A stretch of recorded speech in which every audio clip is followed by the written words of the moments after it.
This has Buccaneers fans very concerned. One of the young, promising players on the Bucs roster has been dealing with quite a few injury problems and is looking to really make his way back into playing time, but has really not been seen much during training camp or preseason. So now Buccaneers fans are wondering, are we going to see him, or is this going to be a lingering problem with this player? I'm Sebastian with Buccaneers Digest. Welcome back, guys, and we're in game week. It is game week. Hope everyone had a good Labor Day, but now it's time to really get into the preparing for the Atlanta game, which is one of the biggest games of the season already. I mean, every game is big, but you know what I mean.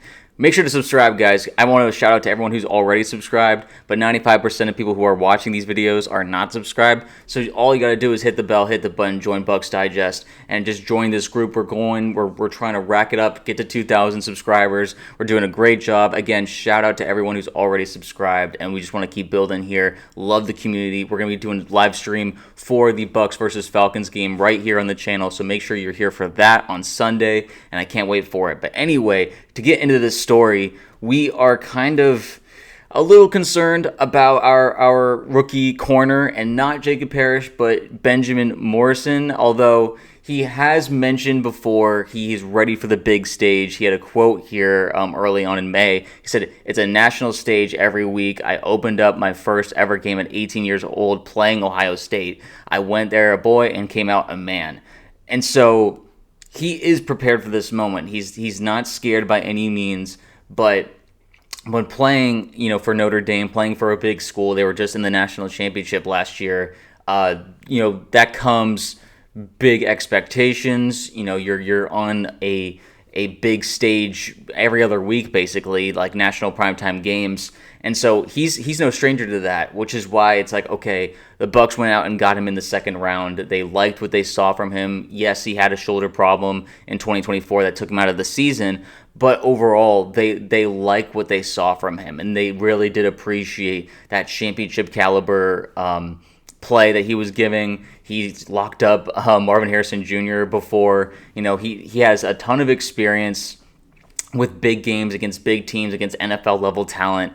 And so that's why the Bucs thought, okay, listen, he drops out of the first round because of the injury, but overall, this is still a first round level talent. Everyone said that he was a steal once we got him, especially if he can hold off the injuries.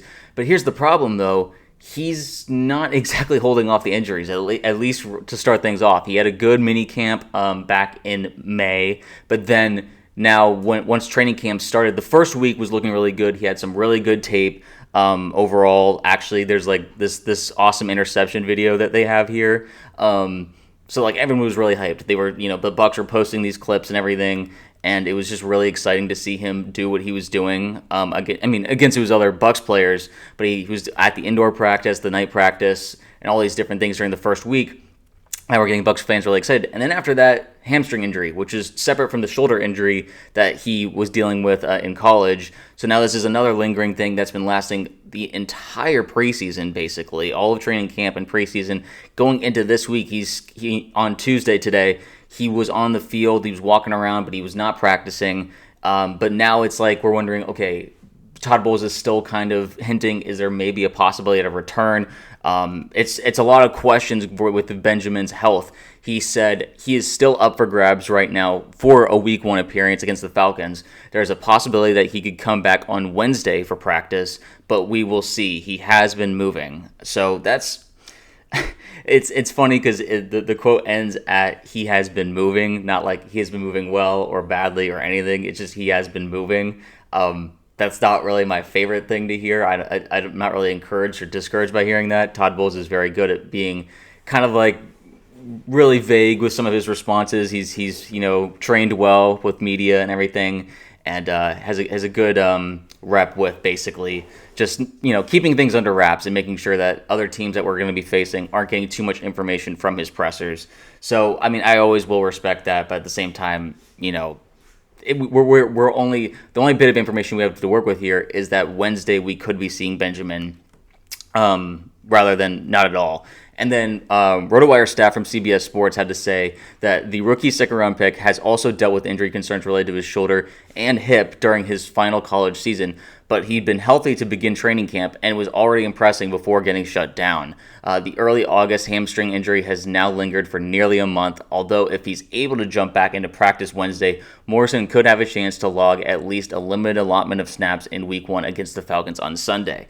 Basically saying, okay, he has a chance here. This isn't just like, blowing smoke or anything. I mean, if he is going to play on Sunday, it's going to be limited. He's not going to be a full-time starter. I mean, that's probably going to go into Jacob Parrish, Jamel Dean, Zion McCollum. Those are our main guys. But, if anything happens, and if Benjamin hasn't, they feel good about Benjamin's progress and his ability to come in on Wednesday, we'll see if he still does that. But if he's able to do that, that means he could play. But I'm worried, and a lot of other Bucs fans are concerned, okay, this has been a month-long injury, and maybe they're just being careful, maybe, cautious before the season, don't want to really force him into an injury instead of, allowing him to play. Kind of with the other injuries that we've been talking about, like with Tristan Wirfs, Chris Godwin, you don't want to force anything because we'd rather get these guys out playing game time in regular season games and not, hurt their chances for, their careers or just anything to really tweak some of the injuries that they already have. And obviously Benjamin has been racking up a few of them. That was the concern. That's why he dropped out of the first round. But the talent is there. The clips showed it's like he has this really good skills, and it has been impressing guys quite a bit in just his ability to see the ball. Even Todd Bowles was talking about that he can go in with the ones and not flinch. They made this graphic for Benjamin Morrison that I thought was cool, talking with Lavonte. And I think that really does, Todd doesn't just heap out praise for anybody. And to have that for a young corner stud really does say a lot. And I'm really excited that, he is willing to go and make those comments about Benjamin. Benjamin has been, beloved by everyone in the locker room, by the staff, the GMs, coaches, everything. That it really does seem like once he's on the field, he's doing some great stuff. He sees plays before they happen. Todd even mentioned that in the presser too, where as long as we get him on the field, he's going to be great. But it's like, okay, how much can we even get him on the field? Are these injuries just something that we're going to be having dealing with for his whole career? Because, listen, he missed all of training camp and all of preseason. He's going to be behind. That's just something, you see, with the Bengals, with veteran starters, if they don't play in their preseason games, they're a little rusty going into their first weeks, and we don't want to have to deal with that. And we don't want Benjamin to be kind of thrown into the fire, basically, where it's both a detriment to himself and the team. And so that's just a situation they're trying to avoid, which is why it would be limited if he were to play at all on Sunday. And maybe it's for the best that he doesn't, but at the same time, it's making Bucs fans a bit anxious about, okay, his availability. What is he going to be able to do for this team this season? What is that going to look like and everything like that? So that's just something to keep your eye on. Will he be coming up on Wednesday? What's the injury report going to be looking like? What will be listing him as? Doubtful, questionable, all that stuff. We need to be really paying attention to what his progress is like, because corner, just the secondary health has always been a problem for the Buccaneers, and just to have this stuff coming, JJ Roberts had a season-ending injury, who was a promising young safety that we were training, and then we also have Christian Inzian, who's been dealing with some oblique stuff, and he's in and out of practice. I'm pretty sure he's going to play on Sunday, but at the same time, it's not confirmed. We'll see with the injury report on Friday. But overall, it's Benjamin. I was really thrilled about when we selected him. I know a lot of other Bucs fans were too, because we've all seen him on those national stages really just show out and really put his best foot forward, lock down some star receivers, and we really the Bucs fans have been missing having our own lockdown corner. Jamel Dean is not going to be that. We know what he is. He's a solid guy. He's a solid starter, but he's not. You could question if he's even a good CB2, but right now he is our cornerback 1 on the depth chart, which is concerning. Todd Bowles loves him. I have my concerns. Other Bucs fans have concerns about him, and I'm really hoping that Benjamin can turn it into that star lockdown corner. But there's a long way to go, because you miss preseason, you miss training camp.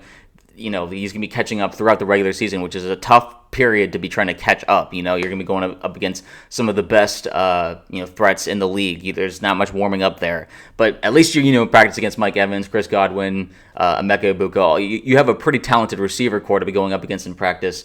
So hopefully, he'll get that going pretty soon. But stay tuned. Make sure you're keeping your eyes out for the injury reports, and hopefully there's nothing added. It's only taken away, that we want less players on that injury report. And maybe we'll see Benjamin out there on Wednesday practicing, which would be a great sign for his development and just for, what we could be seeing on Sundays. So anyway, I will see y'all in the next video. Stay tuned for all things Buccaneers, and we'll be naming they'll be naming the captains tomorrow. So that should be an interesting sight. I mean, it's probably gonna be the usual guys, but we'll see if there's any, new ones or surprises in there. But yeah, I will catch y'all there.